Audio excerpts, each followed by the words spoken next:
President Obama has reversed his position and says he'll now prevent the release of photographs of U.S. soldiers abusing prisoners in Iraq and Afghanistan. The news broke just as the Senate Judiciary Committee held a hearing on detainee interrogation and torture Wednesday. It was the first hearing on the Bush administration's harsh interrogation methods since the Obama administration released the so-called torture memos authorizing them. A former FBI agent, Ali Soufan, who'd interrogated high-level al-Qaeda suspects, testified at the hearing, but from behind a wooden screen to hide his identity. Soufan said the Bush administration's so-called enhanced interrogation techniques were, quote, slow, ineffective, unreliable, and harmful.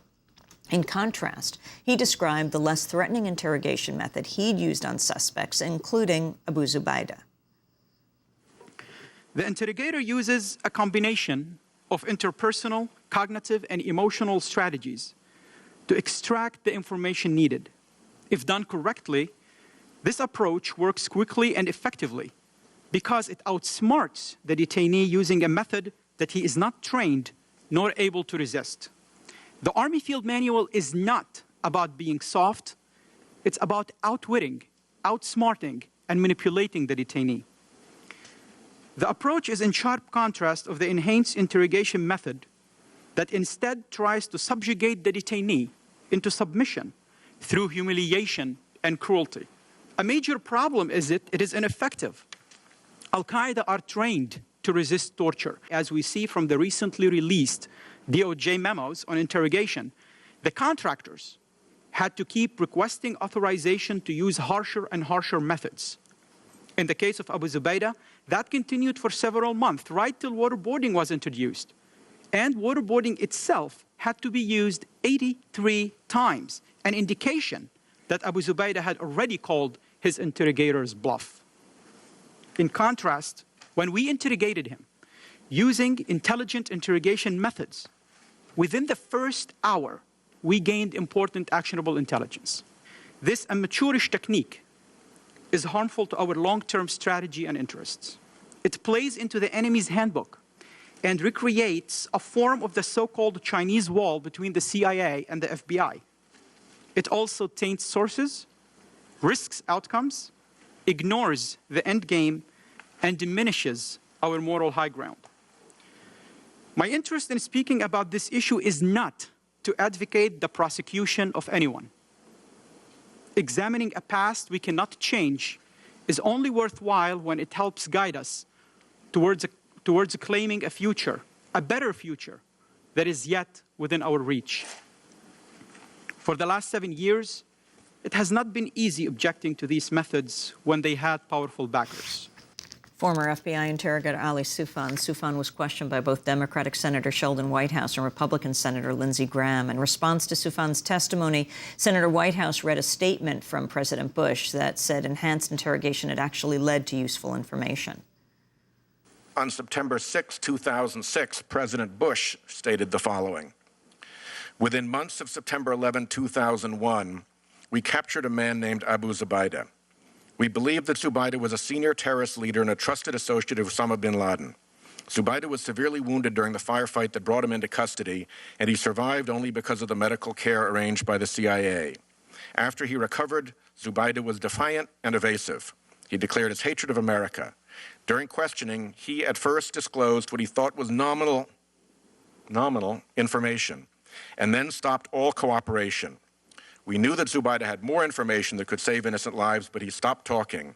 As his questioning proceeded, it became clear that Zubaydah had received training on how to resist interrogation, and so the CIA used an alternative set of procedures." Does that statement by the President accurately reflect the interrogation of Abu Zubaydah? Well, the environment that he's talking about, yes, it reflects, he was injured and he needed medical care.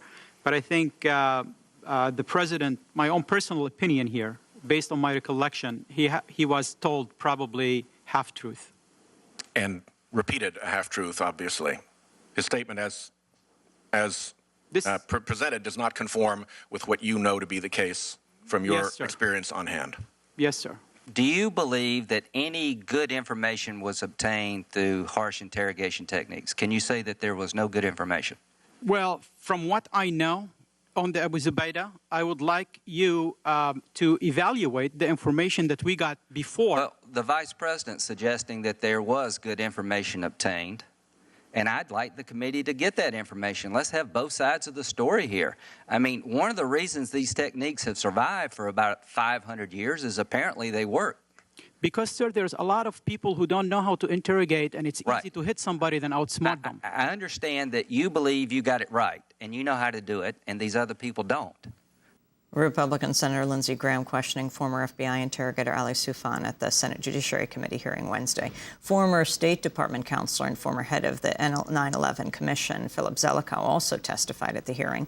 He criticized the memos authorizing the interrogations from the Office of Legal Counsel and revealed that the memo he wrote, offering an alternative view on the legality of torture, has now been located and could be declassified shortly. It seemed to me that the OLC interpretation of U.S. con law in this area was strained and indefensible in a whole variety of ways.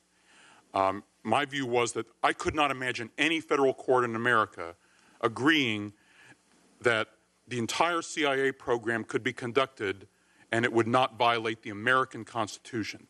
So I distributed my memo analyzing these legal issues to other deputies at one of our meetings in February 2006. I then took off to the Middle East on other work. When I came back, I heard the memo was not considered appropriate for further discussion and that copies of my memo should be collected and destroyed. That particular request, passed along informally, did not seem proper, and I ignored it. This particular memo has evidently been located in states' files and is being reviewed for declassification.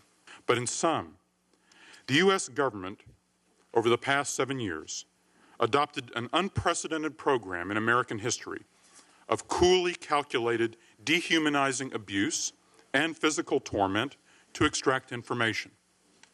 This was a mistake, perhaps a disastrous one. It was a collective failure in which a number of officials and members of Congress and staffers of both parties played a part. Former State Department lawyer and head of the 9/11 Commission's Philip Zelikow testifying on Capitol Hill Wednesday.